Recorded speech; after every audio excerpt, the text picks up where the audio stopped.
White House economic advisor says the shutdown will cost U.S. GDP about $15 billion each week. We don't give a fuck. Suck a dick. Deal with it, bitch.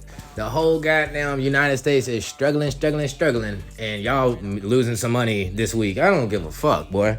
White House economic advisor Kevin Hassett says the ongoing government shutdown could drain roughly $15 billion from the U.S. economy each week, equivalent to about 0.1% of GDP.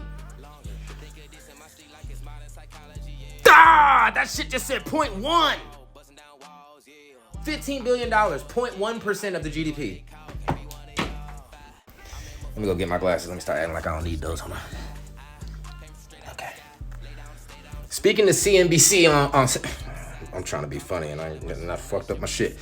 Speaking to CNBC on Monday, Hassett cited estimates from the Council of Economic Advisors warning that a prolonged shutdown would slow overall economic activity. Well, duh.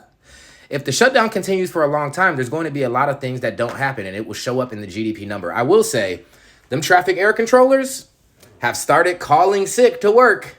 My boy said he dropped somebody off at the airport last night, and outside where like they always be trying to help you out your car, there ain't nobody out there. There ain't no security out there. I said nobody out there. He said, Kanan, it was me, buddy. I dropped off, and no one out there. And it wasn't even nighttime. I said, oh, yeah, them folks done said, fuck this job. Despite the potential hit, Hassett expressed optimism about the economy's strength. Oh, by the way, they also said that they might not pay back people for the gap that they're missing during the government shutdown. So all federal employees might not even get the difference in when they were working and when the shutdown was. He added that in the long run, this episode will probably be remembered as a footnote in history. The comments come as the shutdown enters its third day with federal operations halted and thousands of workers furloughed, while economists warned that the longer it lasts, the more damaging it could be to U.S. growth and consumer confidence.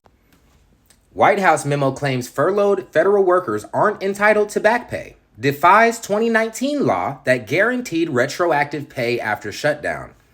So shut that shit down. Ground the planes, stop showing up to work, let them feel it. You feel me? Because they not, bro, I ain't never heard of them say they not going to back pay them. Usually they back pay them. So if the government shut down for 2 weeks, they'll get a check after. Now they're saying they're defying the law of 2019 and saying that these people might not ever get paid back. All the White House does is inflict pain on Americans. You know what? At this point, just let him ruin the GOP. Maybe she meant the GDP. No back pay for tens of thousands of Virginia voters. See how that works out in the election. And then look, air traffic controllers are already starting to call out sick. This is what ended the 35-day Republican shutdown in 2018. Before y'all get in my comments, why was it shut down before? This is not his first shutdown. This is his second. All right. He ain't been president without the government shutting down. He ain't never been president without the government shutting down. I'm just saying. But I be live on YouTube and Twitch. Y'all go on over there. Same name is here. Threads and Twitter, same name is here. And I make good music. Y'all go check that out. Take the one off my name. Search that on all music platforms. That shit hitting. Until next time. Peace.